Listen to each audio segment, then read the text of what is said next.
দোস্ত আজি বেটেৰী এটা মানে পানীটো আনলোড কৰিছোঁ, তেওঁৰ মানে চাৰ্জ নাথাকে।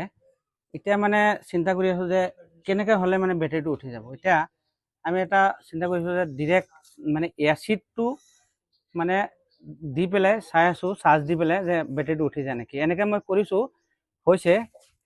এচিড গ্ৰেভাইটিটো দেখুৱাই আছোঁ আপোনালোকক। এচিড গ্ৰেভাইটি পূৰা আপোনাৰ 1250তকৈ ওপৰত আছে। এইটো ডিৰেক্ট মানে আমি এতিয়া বেটেৰীটোত এচিড দি আছোঁ। এচিডটো দি পেলাই আপোনাৰ চাৰ্জটো কৰি পেলাই চাওঁ।